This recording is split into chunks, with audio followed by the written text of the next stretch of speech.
Hello and welcome to my YouTube channel Tech Gen automation.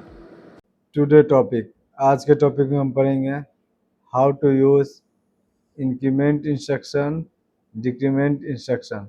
Increment instruction का command क्या होता है? INC space D. D क्या होता है? कौन सा डाटा के वैल्यू को हमको इंक्रीमेंट करना है,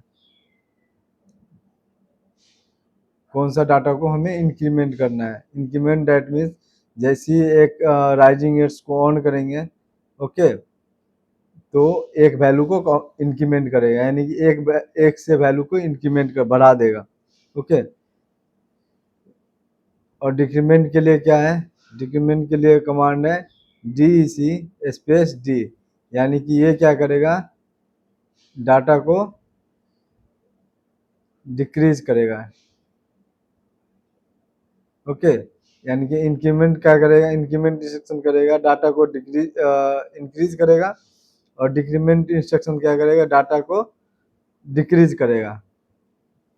ओके, वेयर जो हमारा डी है स्टोरेज लोकेशन, जो कि हमने अभी बताया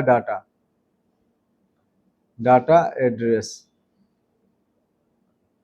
ओके, यानी कि जो भी डाटा एड्रेस में जो वैल्यू है उसको हम बढ़ा सकते हैं और घटा सकते हैं। कौन से कमांड को यूज करके? इंक्रीमेंट कमांड और डिक्रीमेंट कमांड को। और इसमें खास बात यह है कि इसमें जैसे हम लोग एनो लेते हैं ऑन करने के लिए, ओके, एनसी ले लेते हैं, एनो एनसी ले लेते हैं, लेकिन इसमें ऐसा नहीं है। इसमें अगर एनो एनसी लेंगे तो वो क्या करेगा? कंटिन्यू ऑन करते जाएगा, यानी कि कोई भी वैल्यू है उसको कंटिन्यूसली इंक्रीज करते जाएगा। लेकिन हमें यहाँ पे क्या लेना है? राइजिंग एड्स लेना है। क्यों? क्योंकि क्या करेगा? वो सिंगल सिंगल काउंट करेगा, एक पल्स को ही काउंट करेगा। जैसे ही ऑन करेंगे तो जो राइजिंग एज ऑन करेंगे तो पॉजिटिव को ऑन करेगा, और फॉलिंग एज निगेटिव को। यानी कि कहने का मतलब जैसे ही पॉजिटिव वेव आएगा तो वो एक पल्स काउंट करेगा, यानी कि एक से इंक्रीज होगा। ओके, सेम डिक्रीमेंट में क्या है? राइजिंग एज यूज करना है। हम आपको दोनों यूज करके बताएंगे, फिर डिफरेंस बताएंगे कि हम राइजिंग एज ही क्यों लेते हैं। तो आइए हम आपको प्रोग्राम रन करके दिखाते हैं कैसे प्रोग्राम रन होता है। हमने न्यू पे चला गया। ओके,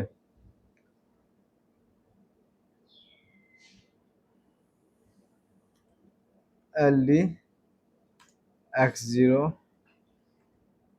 इंटर, एक और काउंटर ले लेते हैं C1, K10 का ले लेते हैं। Okay, inter LD X1 inter, C1 की वैल्यू को मूव करा देता हूँ। इसमें मूव भी बता देता हूँ आपको, MOV। C1 की वैल्यू को हमने D1 में मूव कर दिया। ओके, अब कमांड ले लेता हूँ LD X2 इंटर, कमांड कौन सा लूँगा? इंक्रीमेंट, INC स्पेस, हमें मूव करना है D1 को, इंक्रीज करना है। किसको इंक्रीज करना है? D1 को। ओके, सेम हम एक और कमांड लेते हैं LDP। आपको हमने पिछले लेक्चर में बताया है LDP क्या होता है। इसको हम राइजिंग एड्स बोलते हैं। ओके, LDP X3, एक और इनपुट ले लेता हूँ ताकि आपको समझा सकूं कि एनो क्यों नहीं लेना है, राइजिंग एड्स ही क्यों लेना है।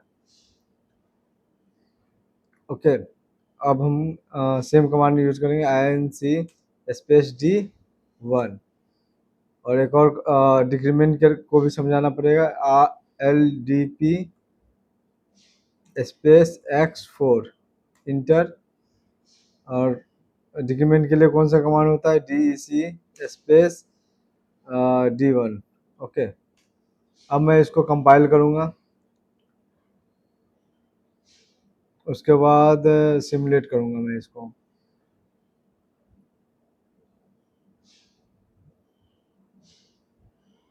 उसके बाद X0 को ऑन करता हूँ, काउंटर काउंट होना स्टार्ट हो गया। ओके, अब मैं जैसे ही X1 को प्रेस करूँगा तो क्या करेगा? C1 की वैल्यू को D1 में मूव कर दिया। अब मैं चाहता हूँ इसका इंक्रीमेंट करूँ, जैसे ही इसको ऑन करूँगा ये कंटिन्यूसली ऑन हो इंक्रीज होने लगा। लेकिन हमें कैसे इंक्रीज करना है, एक 1 बाय 1 करके इंक्रीज करना है। उसके लिए हमें इसको राइजिंग एड्स का यूज़ करना पड़ेगा। अभी आपको एक-एक करके बढ़ रहा है, जैसे 17 18 हो गया, अब 19 हो गया, अब 20 हो गया। ओके, अब मैं क्या करता हूँ, डिक्रीमेंट का कमांड यूज़ करता हूँ। जैसे इसको ऑन करूँगा तो ये क्या करेगा, 1 से D1 की वैल्यू डिक्रीज करेगा।